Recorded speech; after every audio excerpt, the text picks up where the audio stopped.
Hello, it's Friday, April 24th at 10 a.m. Eastern Time. My name is Ross Wolfson, and I am the School Counseling Department Head at Westborough High School in Westborough, Massachusetts.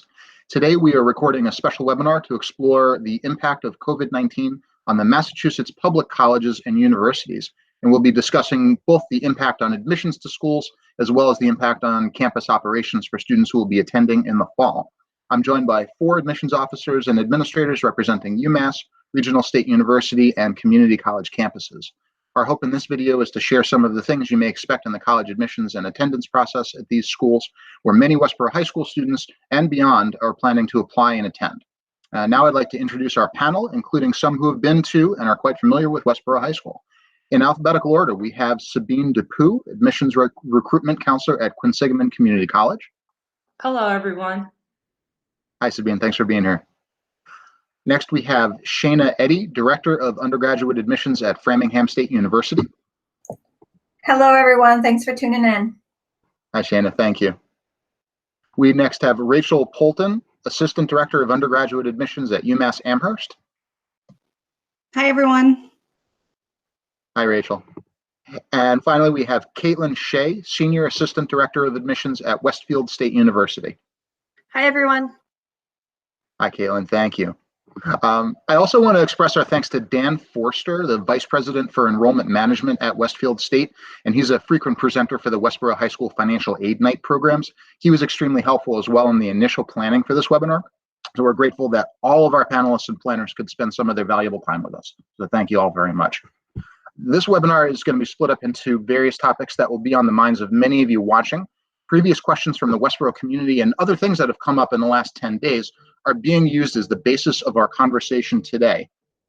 In case you're interested in a specific topic, you can see the approximate time on this video that we'll begin talking about it if you visit this webpage right here, bit.ly/WHS College Webinar 42420. The 42420 is today's date.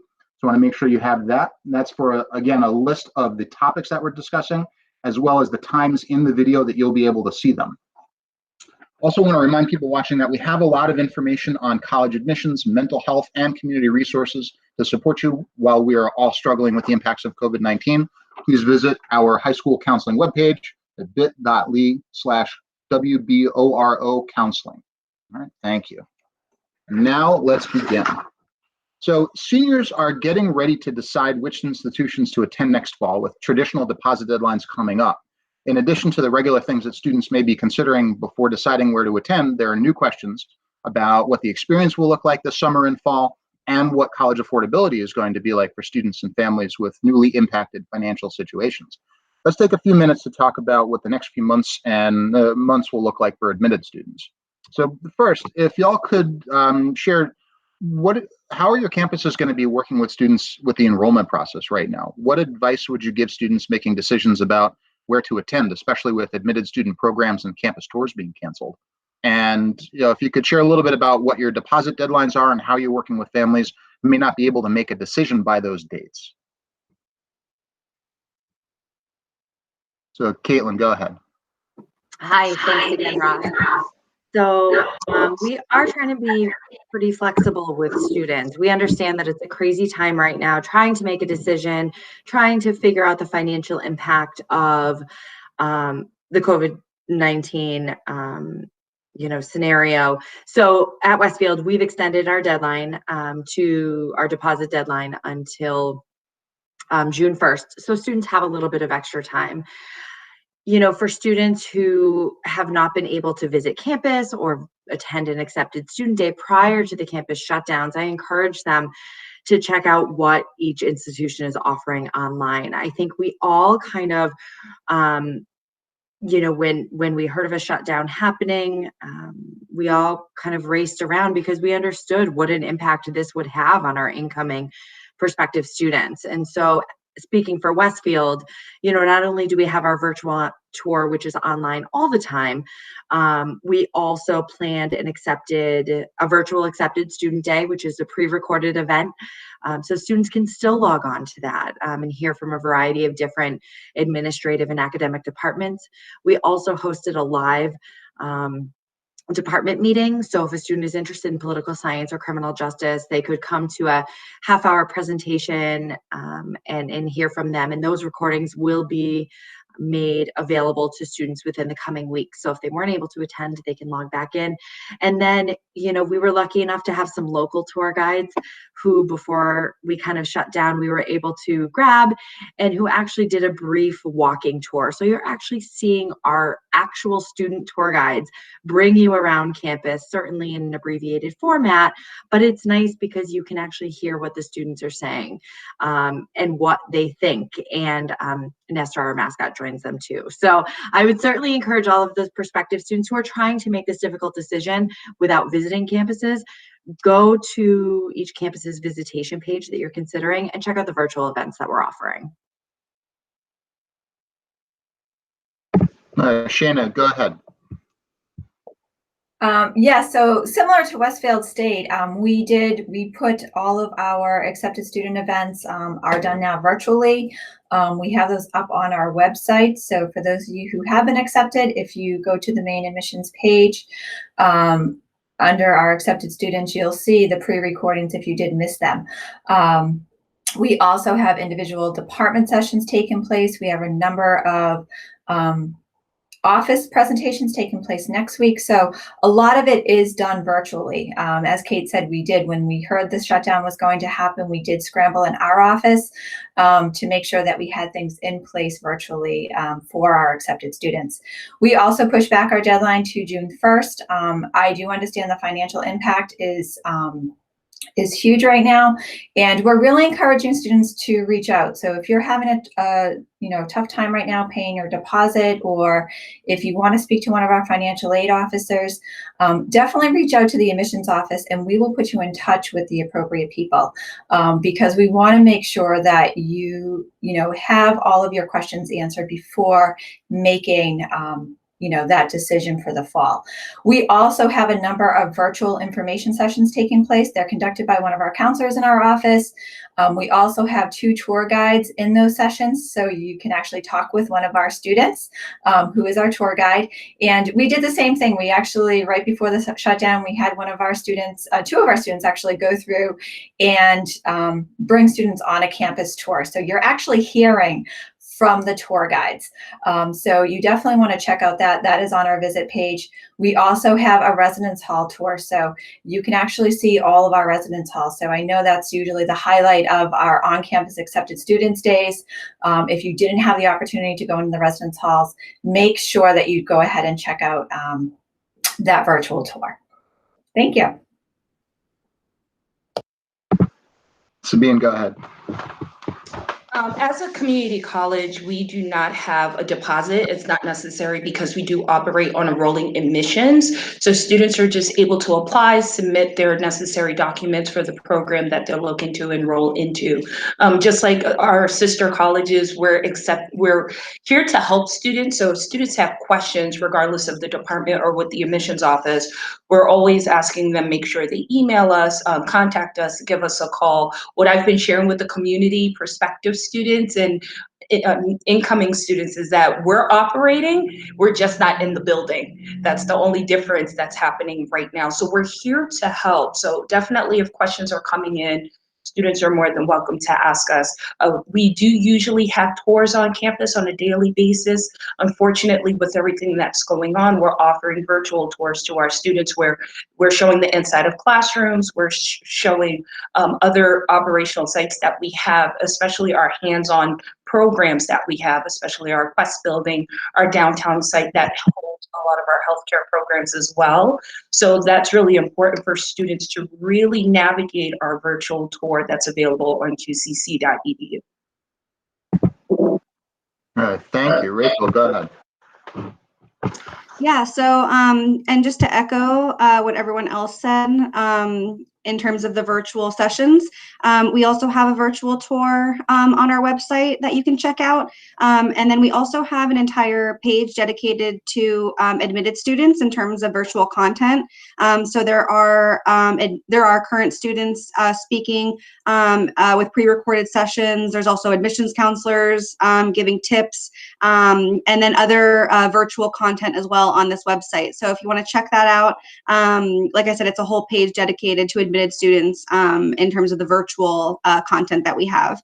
Our deadline is still May 1st. We chose not to push that deadline back, but if you are having some sort of financial difficulty, please reach out to us.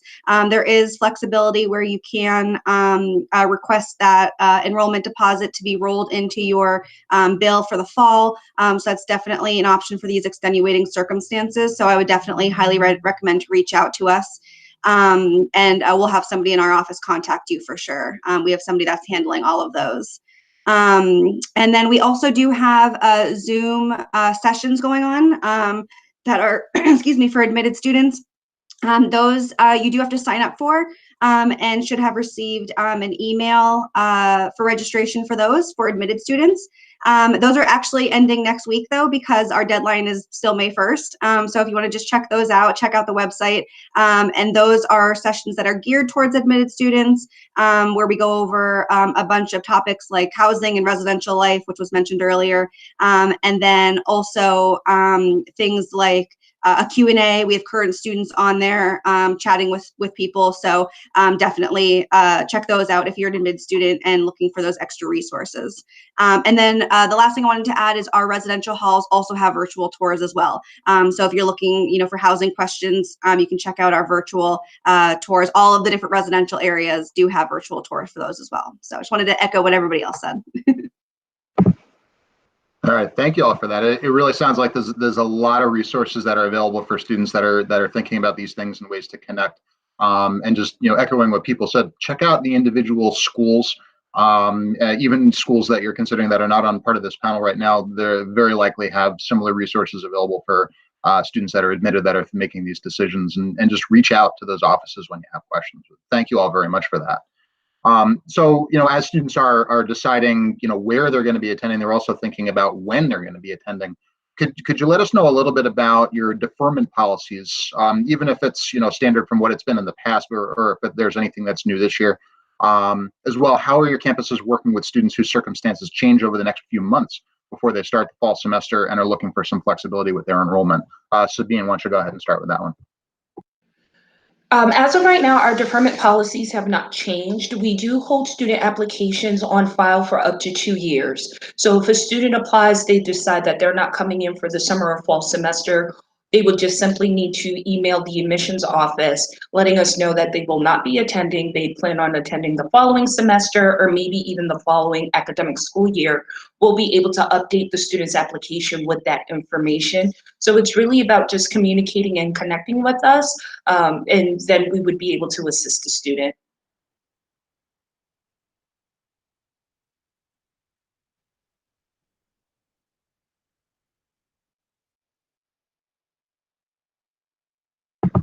Oh, I'm sorry. I'm missing hands. Who wants to be next? Shana, go ahead. So at Framingham, our deferment process has not changed. We will defer students up to 1 year. And again, we are going to be very flexible with students this year. Please know that I cannot stress it enough to contact our office, and we will figure out a solution for you. My entire team knows that we may be getting calls this year that we've never received in the past, but we are willing to work with you. So again, if you're sitting there, if you have questions, if you're wondering, send us an email. Email is definitely the best way to get in touch with us these days. But know that we're all at home. We're all working remotely. We are all, working 9 to 5. Some of us are actually working later. We are trying to reach out to you because as admissions folks, we like to talk to people. And so staying at home is really a challenge for us. So again, if you do have those questions, make sure you let us know. And we know that you may decide to defer for a semester, and know that you don't have to defer for an entire year. You can defer for 1 semester. But, please give us a call. or send us an email, and we will definitely work with you. Again, we're all in this together, and I can't really kind of stress that enough. Thank you. Thanks, Shanna. Rachel, go ahead. Yeah, so we actually changed our deferral policy this year before all of this happened. So slightly bad timing on that. But so as of right now, we actually do not accept deferral admissions decisions for students who are unable to attend during the admitted entering term indicated on their offer letter. In general, I'm going to do a general statement and then kind of get a little bit more specific. But in general, if you're unable to attend at this time but wish to enroll for a future term, you'll need to file a new application and then meet those requirements and deadlines for that term. And then this is the more specific, except for extenuating circumstances. So if there is an extenuating circumstance, if you had something that happened, obviously with everything going on, we are taking those sort of appeals on a case-by-case basis. So again, to echo Shana, to please reach out to us. We have somebody in our office who handles all of those deferral requests and appeals for extenuating circumstances. So just shoot us an email. Email is also the best way to get in touch with us, and we'll be in contact with you about that as well. And Rachel, can I just ask a quick follow-up question? Can you just let people know what approximately when deadlines would be to file those additional applications and what circumstances they would be either reapplying as either a freshman or as a transfer student? Yeah, so that's a great question. So in the past, when we actually had an official deferral policy and we were accepting deferrals, the deadline for that was in August. So, but because the deferral policy changed and we're technically not accepting deferrals except for extenuating circumstances, those are just case by case. I don't want to say there really is a deadline for that. It's sort of rolling, but I would say as soon as possible, if you want to get those in. And then examples of extenuating circumstances would definitely be finances. If your financial situation changed because of the COVID-19 situation. If you're planning on taking a religious trip, a gap year for that, if you're planning on going to Israel, that's a great example. If you just wanted to take some time off to, sort of clear your head, that might not be one of those reasons. Or if you plan on working, that also won't be an extenuating circumstance anymore. Again, unless there's like some sort of financial situation happening. But it's more so for religious experiences, and if there's some sort of hardship that the family faced, those would be those extenuating circumstances. And then the deadlines would be if you plan on attending in the spring of 2021 semester, that deadline is in October. And then the following year deadline would be January 15th. So that would be for next fall. Did that answer your question? Yes, it did. Thank you. And just the last part of it, if a student does not attend any other institution, are they still applying as a freshman? Thank you for clarifying. Yeah, so they actually would have to not attend another institution to still be considered a freshman applicant. If they do enroll at another institution and attempt 12 or more credits, they would be considered a transfer student. But yeah, as long as they're still in that freshman status where they don't enroll at another school, they would still be considered a freshman applicant. All right, great. Thank you very much, Rachel. All right, Caitlin, go ahead. Okay, thank you. So we have not changed our deferment process. I'm actually the point person within the office if a student is looking to defer, and to echo everyone else, contact our office and we'll help you work it out. We have students who defer for a semester or who defer for a year. And we don't have a deadline. So we typically defer students, from now until circumstances certainly do change throughout the summer. So we'll take deferment requests throughout the summer, even through the first week of school, depending on a student's situation. And similar to what Rachel mentioned regarding deferring, we have some stipulations, including that a student can't take classes anywhere else. At this point, that still stands. And we do require a deposit to kind of hold the student's spot. But again, if there's any question about a student who wants to attend Westfield State and may not feel like they can this fall, but still want Westfield State, in their future, their near future, I encourage them to reach out to us and we'll help. All right, thank you. It's really great to hear that there's so many different flexible policies and flexibility for individuals as they're going through this. That I think that'll be very helpful for students that are certainly in this situation where they're unsure about what's going to be happening for next year. So thank you all for that. So another question that kind of goes along with that, with finances, with students' patterns being different this fall, potentially, there are questions about eligibility for financial aid. And one item in particular, a lot of students may be receiving the Adams Scholarship or Koplik scholarships. If you have information about this, could you talk a little bit about what you're anticipating happening with financial aid and these scholarships, especially for students that may be thinking about alternate plans for the near future and different timing for next year? So I think with financial aid, again, every situation is going to be different, but know that we're going to be as flexible as possible. So scholarships that have been received, we're going to do our best to honor those, of course. But again, if your situation has changed, reach out to us so that way we can work with you and that we know sort of what your plans are. So again, just reach out for sure.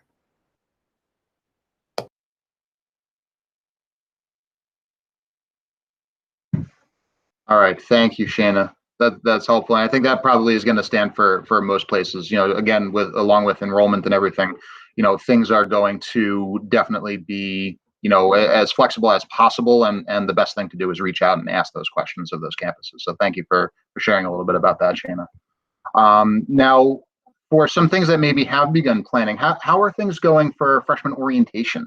Given the possibility that campuses are still going to be physically closed, or potentially students not being able to travel to get to campus in person, what are some other things that campuses are doing for the summer also to help support students with their transition, even for currently enrolled students? And if you have any information about what other campuses may be planning or any trends on this, I'd love to hear that as well. Caitlin, why don't you go ahead first? Sorry. Okay. So as of right now, I believe it was last week, the decision was made to move our summer orientation online. So we will have a virtual orientation for our incoming students. We are excited about it. We are using some great resources. While we do wish we could have our students on campus, that of course is the ideal situation. We are making the best of what we have to work with. So, we do hope that we can have some students on campus at the end of August, certainly. But at this point, we do have a platform that will kind of walk our incoming students through the orientation process and get them ready for everything that they need to do and know prior to attending in September. Fingers crossed. So for our orientation, that's also going to be available online on our student portal, the queue for our students. Once they have received their login information, students will be able, again, to receive the virtual tour, have access to all the different departments and the services that are available to them at QCC. So I think everyone's going towards the virtual position right now with orientation for the summer. Right now, we're not certain about the fall, but for QCC, we're offering the option to do orientation online or in person should our doors open by then, hopefully, but students would have both options available to them. All right, Rachel, go ahead. Thank you. Yes, same thing, same along the same lines. We also decided about a week and a half or so ago to move all of our orientation sessions online. So they ours typically take place in June and July, and they will now be in a phased orientation model. So it'll combine remote academic advising and course registration, as well as an expanded online orientation course, more programming. And then when students come back for the fall, we will kind of do another phase when they're in person in the fall as well. So those did move online. That decision was made quite recently. Registration for those actually hasn't technically opened yet. So we've been getting a lot of questions. It happens, this is kind of going back to the admitted students topic as well, that happens once a student makes their deposit. So the orientation should open sometime, the registration for orientation should open sometime soon. So just if you're an admitted student and you've deposited, just be on the lookout for your email for that. And then the one thing I want to add is our international students have actually been doing online orientation for years now. So this is kind of something we're familiar with. We just haven't done it on a larger scale like this. So it's something we've done in the past for our international population, just not for our domestic students. So it'll be similar to how our international orientation has operated, again, which is in these phases. And they're still going to cover all the same topics. So they'll still be choosing classes, they'll still be choosing housing, you know, doing all the logistical stuff. It will just be online this year. So just to echo what my colleague said, we are going online for our orientations in June. We are still planning to have our August orientations on campus, fingers crossed. But again, we do have a platform that we are going to be using. Students will be registering for their courses, meeting with their academic advisors, you know, meeting with the different offices. So again, you're still going to get this orientation experience, but again, just being online. Thank you. Great, thank you, everyone. It sounds like, again, you know, similar with information getting to students who are making decisions. A lot of really robust programming sounds like it's going to be coming up. And I really like hearing, you know, that Umass Amherst already kind of had something in place that they're going to be, you know, rolling out more widely to students. So that's great to hear that also. So thank you all. You know, I think that orientation experience is going to be really helpful for students as they're transitioning in. So thank you all for that. So the last thing I really wanted to talk about with, you know, students who are thinking about or again planning on attending next year, it really just is the start of fall semester. And, you know, this week Governor Baker announced that Massachusetts K-12 schools, the school buildings, I should say, are going to be closed for the rest of the school year. How does this announcement impact your campuses at all? And what planning is going in place to start for the fall semester? What types of considerations are also going into this? I want to make sure that, you know, people understand that are watching this, that not all of these decisions may have even been made yet because so many unknowns are happening and will continue to happen over the next couple of months. So, you know, just before we jump into, you know, people answering this question, I just want to acknowledge there may not be specific answers yet. So for those of you that are, you know, part of this decision-making process or hearing from administrators, what types of information goes into even making a decision like this? That I think that might be helpful to hear. So go ahead. Sabine, why don't you go ahead first? So I'm definitely not part of the decision-making process. But what we know as of right now, and I believe everyone might echo this as well, whatever the state designates to us, whatever they say is pretty much the policy being a state institution. As of right now for our fall semester, we still plan on opening on September 9th. That date has not changed, but it's subject to change because, again, of the uncertainty and everything that's going on. We did have to push back our summer 1 semester start date into June, as well as summer session 2. Our summer session 1 is going to be online. If we haven't decided if we're going to open for summer session 2 as of yet in late July. So that's something that's still in discussion, but again, it's really state policy, what they say if we're able to open and have students on campus. So it's a case by case and day by day at this moment. I feel like the communication from our administrators has been really great. We've been getting emails daily we have a whole kind of COVID-19 team that has been in place from the chancellor of our campus, and they've been sending these emails daily to us, to staff, faculty, and students. And then they've been posting all of that information on a special website off of the main page of our website, posting all of those communication correspondences to the website so everybody can see it. So if you are a student who is planning on coming this fall, or if you are planning on applying, you know, whatever the case is, you're a parent even, you can check out that website and look at all the different communications that have been sent out because I think they've been doing a really good job at updating us. And I know that as soon as that decision will be made, you know, everybody will know. So just wanted to throw that out there as well. Again, to echo Rachel, I was going to say the same thing, is that as soon as we have a decision as a campus or as you know, a group of campuses, we are going to let our students know what's going on. So, certainly watch your email. If you are a deposited student, check your institutional email. If you're a parent, certainly check our website, but we are communicating with students and prospective students, certainly, as far as our situation this upcoming fall. As soon as we have that information, we're going to let you guys know. Yeah, so just to echo what my colleague said, we don't know what is going to happen for the fall. I am not part of that decision, but once we do find that out, we will of course communicate that with you. I do know that state universities are working collectively to make that decision. So again, make sure that you are checking our website, make sure that you are checking your emails. And again, if you have any questions, reach out, right? I mean, we've said this numerous times, so definitely reach out to us. But again, we just don't know at this point.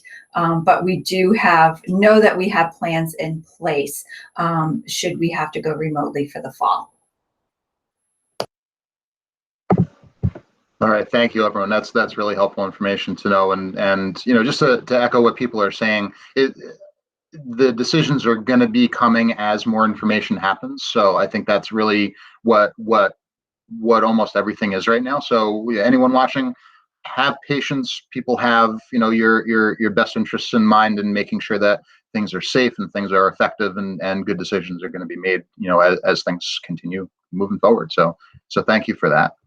So right now I'd like to switch gears a little bit and talk a little bit about some things that may be on the minds of current juniors. And one thing in particular is high school grades and SAT scores. And for juniors that are beginning the college admissions process, their junior year classes have been interrupted, and their opportunities to prepare for and take the SAT and ACT have also been impacted. Grades and test scores are among the most important things that go into admissions decisions at Massachusetts state schools. For Westborough High School, I do know that our transcripts are going to have letter grades attached to the Y1 or to the year-end class grades. So, curious how all that plays in to everything, and how are these things going to be impacting or potentially not impacting the application process for juniors?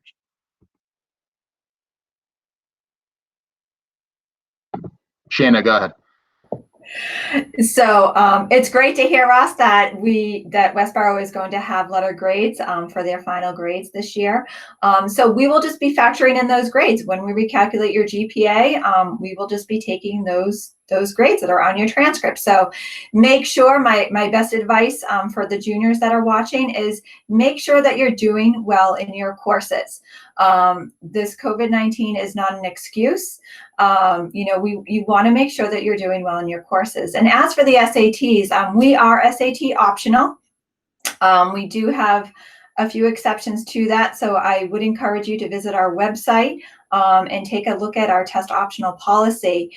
I actually have a junior myself, and I was just having a conversation with him yesterday because of course his SATs were canceled this spring. And I said to him that we need to make sure that you're taking your SATs or ACTs this summer, because again, no one knows what the fall is going to bring. And I think that's really causing anxiety for a lot of students, a lot of families.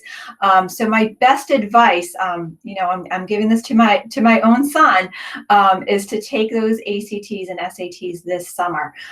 So make sure you're going onto those sites and registering for them. But because not all schools are SAT optional, so you do not want to be caught without having them if you have the ability to take them during the summer. Thank you. Yeah, and I also want to echo that as well. I think that's great advice. Just in general, with specifically, to not use it as an excuse, and then also to take advantage of any of the rescheduled dates. And then, so in terms of Westborough High School, that's great that those grades will be on the transcripts. That kind of solves that problem for us. We've been focusing a lot of our efforts on admitted students. So a lot of the decisions in terms of juniors, we haven't decided yet. But for everyone watching here from Westborough, it probably won't affect you all as much with the transcripts if you're going to have those letter grades. So that will be all set, because there's a lot of different states and a lot of different schools out there that do their transcripts differently. So that'll all be kind of a factor in the discussion that we have when evaluating the transcripts. And then in terms of test scores, we are actually not test optional. So for us, you will still need to submit the SAT or ACT test results. But one of the things that we have sort of discussed in the office, again, this hasn't been necessarily set in stone, is we might be more flexible on those deadlines. So if you don't have the opportunity, or if the summer SATs or ACTs get pushed back again, and the only time you're able to take them is in the fall, then then we might be flexible, like on that early action deadline, for example, so that we might be just more flexible on the actual deadline of when you can send in your credentials, with getting that common application in by the deadline. So that's all things that we've discussed in terms of SAT and transcripts. But again, I think it's going to also be a case-by-case basis. And I also want to throw out, again, I know everyone I think has said this, but the student will never be penalized because of the situation. So we'll always take into consideration, what's been going on, what your school decides. We know that students don't have control over a lot of this stuff. So we'll always be taking that into consideration as well. Right now, we're concerned on helping out our seniors because it's their grades that we're really looking at. Our academic advising team, who has been working with our new coming students very diligently, it's been a bit challenging because we do offer the college placement test that's only available on campus as an in-person service.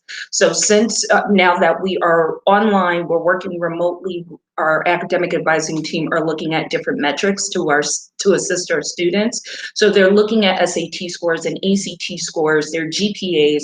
So our juniors are able to submit those documents if they prefer, depending on what their GPA may look like by the time that they have graduated high school, looking to enroll at QCC. So we're looking at all different metrics, even though right now this pandemic is happening, we're here to support them and help them for proper class placement. It doesn't necessarily inhibit them enrolling into QCC. It's more of the program that they're looking to enroll into, the courses that they're looking to register for. That's what we really look at their transcript on in depth. So if they want to supply us with their SAT scores or ACT scores, we will definitely use that in consideration for course placement. So in terms of Westfield State, I would, to echo everyone else, we're not, or some of you, we are not SAT optional, and we do require the SAT and or ACT at this point. So I do encourage students to take it, even if their date was previously canceled. So if you have the opportunity to take it this summer, or early this fall, certainly please do take that SAT or ACT. We are working with students. I did want to also address if we have any seniors whose SAT date was canceled and are, at least have thought about applying to Westfield State or have applied to Westfield State and don't have their SAT available at this point, reach out to us and let us know. We're exercising a bit of flexibility and we'll see how we can work with you. Again, that seems to be kind of the reoccurring theme, right? Reach out to our office, let us know.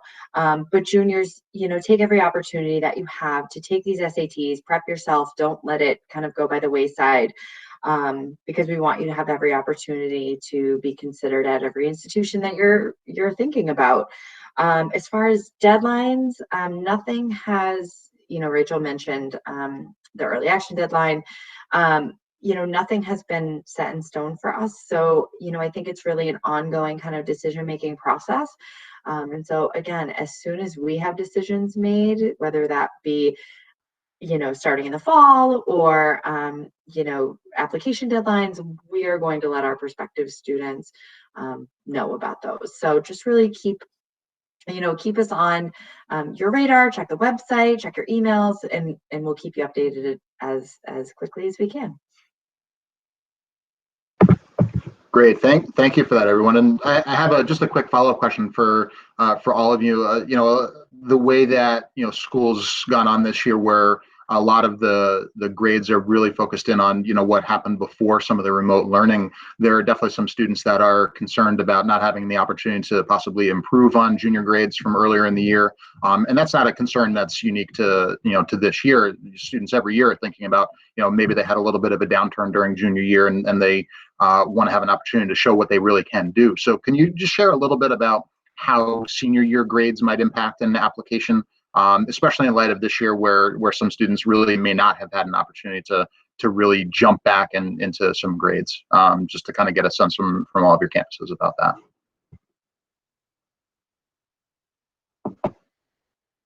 I'll go ahead and jump in. So I think again, what everyone needs to understand is that we do know that this year, you know, grades could be affected. You may not have that opportunity to bring up your grades your junior year, but going into senior year, we will be looking for your first quarter grades. I think a lot of campuses will be looking for first quarter grades to see how students are doing. And so you want to make sure that academically you're doing very well your first quarter senior year. But again, we are going to be taking this time into consideration when making decisions. So we know that this is going to be different. We know that some students do better with online learning than others. And so again, we will definitely be taking a look at your first, I would imagine your first quarter senior year grades very closely, maybe a little bit more closely than in the past. But again, you know, we're going to give the student the benefit of the doubt, and we're going to be working with you for sure.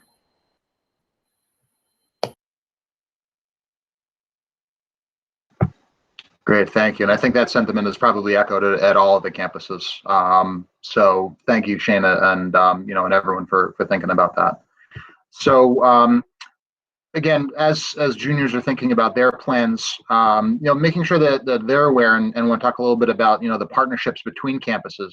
And that's especially true with community colleges and four-year campuses. And wanted to hear a little bit about what some of the options are that are available for students that are looking for various paths to attain their college educations, and what does it look like for students who are considering starting at one campus and transferring to another, and how does the transferring of credits work between institutions? So Sabine, why don't you start with that one? What's really fascinating about QCC is the transfer opportunities that we offer to our students, not only to our sister institutions like the Umasses, Westfield, and Framingham State, but also articulation agreements with private institutions.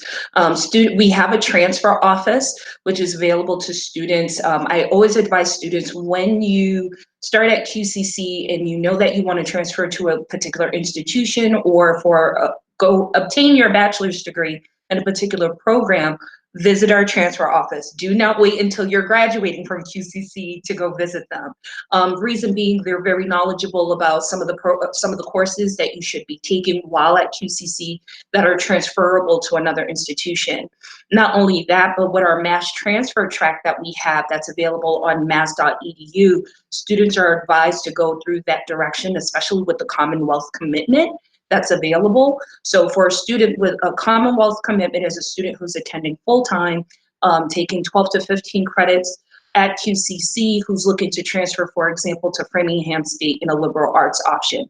They would start with liberal arts with us, transfer over to Framingham State.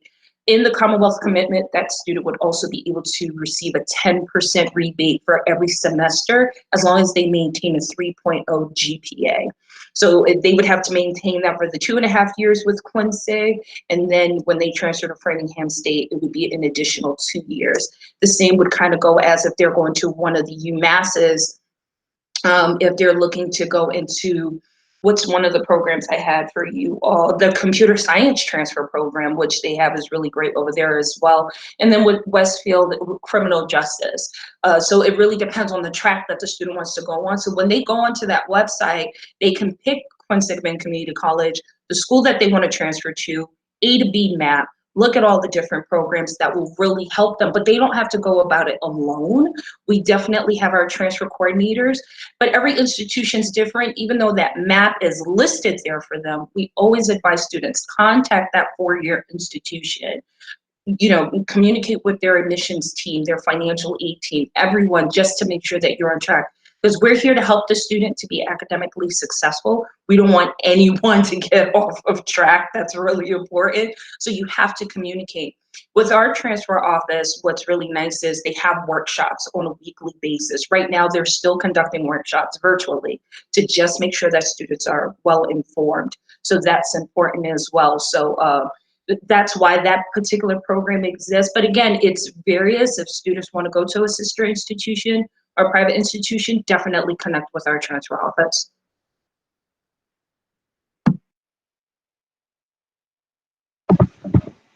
Great, thank you. And if anyone could also speak to what the transfer process might look like for students that are transferring to your campuses also, and what that looks like.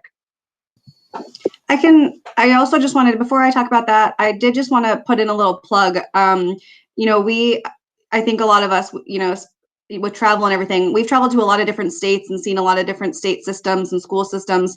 And Massachusetts, in my opinion, has one of the best community college transfer programs out there. So you all are incredibly lucky to have this this process and this support and this educational system that allows you and makes it so clear to start at a community college if that's what you choose, and then to transfer to a four-year institution. This Commonwealth Commitment Program is absolutely incredible. It really is actually one of the best programs I've ever seen. So I just wanted to do a little plug for that first. But I want to echo what Sabine said about contacting the transfer counselors at whatever school you're planning on transferring to. So, you know, definitely start with the community college, but then, you know, look online and then reach out. We have an entire transfer counselor team. So I work with the freshman applicants. We have an entire another team that just works with transfer applicants. So keep that in mind. You know, you'll have somebody who's assigned to you based on your territory and based on the community college that you plan on going to. So you'll be put in contact with that person and they'll work with you. They'll look over your transcript. They'll let you know the credits that you're going to be awarded. They literally break it down. It's a little bit more complicated than the freshman application. So definitely reach out. I think that's really key there. And then to look online, because they really do clearly lay out the process for you and what credits transfer and what classes and all of that. I think too, what students really should be aware of is that I think every university is looking at their transfer credit policy from other institutions. We do know that there are a lot of schools right now that they're giving the students the option of doing pass-fail. And so we are looking at what we would receive, you know, if a student has a passing grade. So more to come on that, but just know that universities are definitely looking at that as well.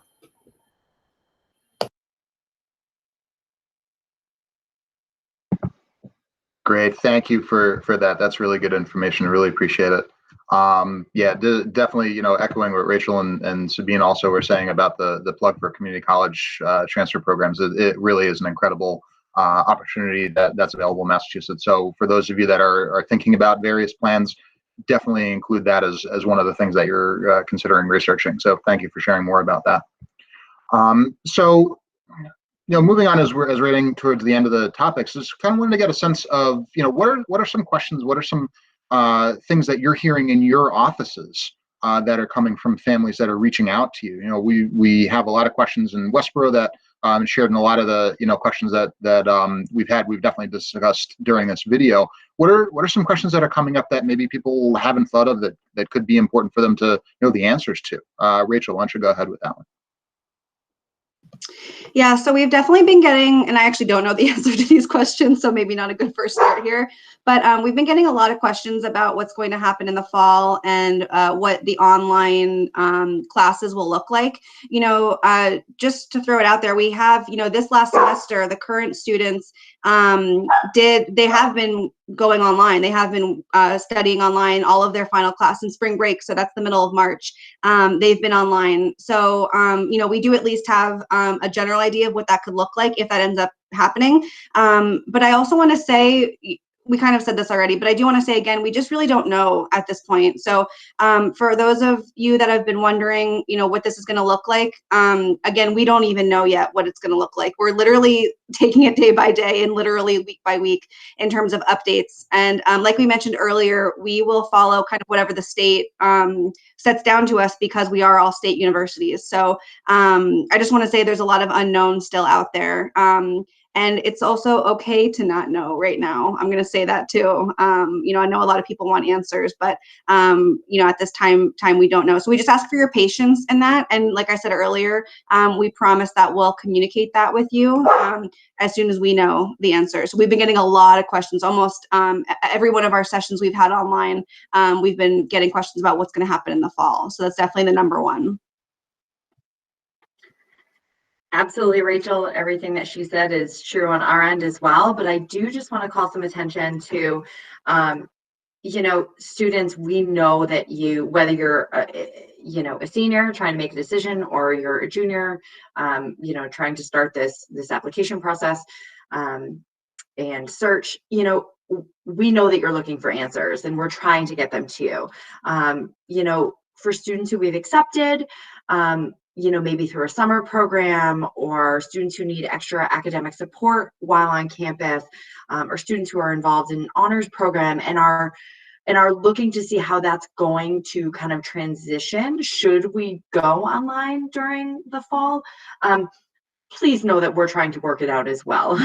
You know, just as you are, you know, transitioning to online learning, I know that I'm going through it with my children as well. You know, we're trying to figure out how this looks for us, you know, all those extras that may have drawn you to our university. You know, we're trying to figure out how to best serve our students. So certainly give us you know, have a little bit of patience with us. We are working to try and figure out how to best help our students succeed. We want you to have the best college experience, whether you're a continuing student, whether you're an incoming student, or whether you're a prospective student. So bear with us. We are going to get you the information. But, you know, for incoming students, juniors, as we mentioned earlier in the session, go to our website, go to our campus visitation page, you know, do your research, see what we can offer you as a campus. You know, fingers crossed that we're open for you to actually come visit us in the fall. You know, but we're working to support our continuing students, our incoming students, and then hopefully, you know, be ready for your applications. One of the other questions that we got a lot, one of the other topics that we got a lot of questions about was AP exams. So a lot of students, I think this applies to both juniors and seniors. So if you were planning on taking an AP exam and that got canceled, you also wouldn't be punished for that as well. But if you did take the AP exam, our office did put out a statement with the registrar that we're still following our normal process of applying credit and course equivalency for AP exams. So you just need to send us the results as usual, and usually it's a 4 or a 5 for us to get credit for those. Obviously, every university and every exam is different, so just check out those websites. But you can look online and see how many credits you'll get for those courses, and then what class that will count for as well. So I just wanted to let everyone know that that's been updated, and we're still accepting those AP credit the same as we were before. One thing I do want to add that is part of the frequently asked questions: how do I submit my transcript? How do I submit my documents? That has been really huge on our campus because students are so familiar with just coming on campus, going to a particular office, dropping off documents. Now it's like, how do I submit my transcript? How do I submit information to financial aid, et cetera, et cetera? It's definitely through email. If you're able to take a picture, if you can fax it, if you could upload it as a PDF and just email it to that particular department, that would be really, really helpful because that's going to help us process the student information quicker. On our website, we made sure we list all the departments, all their responsibilities, and how they are able to assist you depending on what your question is. So staying in contact and in close communication with us is going to be really helpful. Leaving your, you know, your name, a contact number where we can reach back to you is going to be helpful as well. So that's one of the things that people are constantly communicating about. How do I submit a particular document? So we're here to help. If one department can assist you, we will try our best to find the information and the answer and direct you to the appropriate department. Excellent. So just to again echo what my colleagues have said, The questions that we're getting a lot is what's going to happen with the fall. And we have had some questions about those AP exams. And we at Framingham will be taking those AP exams. So if you did take the AP exams 3, 4, and 5, you will receive college credit for those, and make sure that you're having those scores sent to us. Again, we receive those scores. We're in full operation, so just have those scores sent to us. Thank you. Great, thank you, everyone. So just going one last question, and this is more of a practical question about communication with your offices. What are the best ways to communicate with you? Is it email? Is it calling? Is it through social media? And just, what should people be thinking about in terms of turnaround time? You all mentioned you're working from home, and obviously you're I'm sure getting flooded with communication. So just to give everyone an idea of what the best way is to reach out to you and what they can expect coming back from you. And Kaylin, why don't you go ahead and jump in for that one? Great, thanks, Ross. So I would always say email is the best way to get in touch with us. If you do call our office, we get voicemail sent to us in our email, so we can access that. But the likelihood is that you'll get a quicker and more detailed response through email. So definitely reach out to us. All of our direct email addresses are listed on our webpage. For incoming students, if you're accepted, you can join the Class of 2024 Facebook page. You can also follow us on Instagram, the main Westfield State page, and we have a Westfield State admission page for updates. So like everything is, we're all going virtual right now. So while we would like to have a conversation, if you want to have a face-to-face, we can certainly set up Zoom meetings, but start that communication with an email, and we can set that up. So again, I think all of us have said this email is definitely the preferred means of communication with our offices. That way we can reach out to you, whether it's an email back or a phone conversation, but definitely email is the preferred means of communication, especially at Framingham State. For Quincy Community College, with the admissions office, the best way to contact us is through our email, admissions@qcc.mass.edu, or even me directly. I respond to emails 24 to 48 hours after receiving it, because again, our emails have grown in numbers since we are working remotely. So that's definitely the best way to get in contact with either myself or with the admissions office, and we're responding on a daily basis. And also our social media, so make sure you follow us. Yeah, same here. We also, email is definitely the best way to get a hold of us. I will say the only thing to add is financial aid. Their turnaround is a little bit longer right now. They're a bit backed up in terms of calls, so they're more like a week, 5 to 7 days, maybe even longer behind. But admissions, you should hear back from us within a couple days, but email for sure. All right, thank you, everyone. That's really good information, and with everything that you were all talking about, I really think this information is so valuable for students, both at Westborough and anybody else that's in Massachusetts or looking to attend one of these campuses. So thank you so much. Before we conclude, I just wanted to ask if anyone had any last thoughts to share about any of this topic or anything else to say to students. Rachel, go ahead, and then Sabine. Yeah, so I know everybody said it, but I just want to say one more time that, we're on your side on this. I know a lot of people think that we are like this far away entity that we're not actually humans, but we are people just like you, and we're going through this just like you are. So we're always going to be on your side. So just keep that in mind, and we're here to help you. We really are. So just to echo what everyone already said, reach out to us. The more communication, the better. I always say anytime you leave something out and you don't tell us, that's worse, because we can't ever assume anything. So any communication, anything you need to let us know, let us know. That's always more helpful than keeping it in. So I'll end with that. Again, we're understanding, we're compassionate. It's to make sure that we're helping the students and families, especially when it's time to decide on what institution is best for the student, especially during uncertainty. We are here to help. We are here to answer questions, making sure students are successful. So it's always important to definitely reach out to us individually, or to the general admissions inbox, depending on what it is. We're understanding, because like Rachel said, we're all in this together. We're all going through it together, differently. For Quinsigamond, we are definitely operating, again, like I had mentioned earlier, we're just not in the building. So the admissions office is still processing letters. We're still communicating. We're still looking at transcripts. We're still accepting students. So the only difference is we're currently not in the building, but the admissions office is still operating. So contact us. Yes, just to echo exactly what Sabine just said, we are operating just as we would if we were in our welcome center. We're still accepting applications for the fall. We are still, taking documents and rendering decisions. So, definitely reach out to us. And again, we are all in this together. And if you do have questions, make sure that you're reaching out to our offices.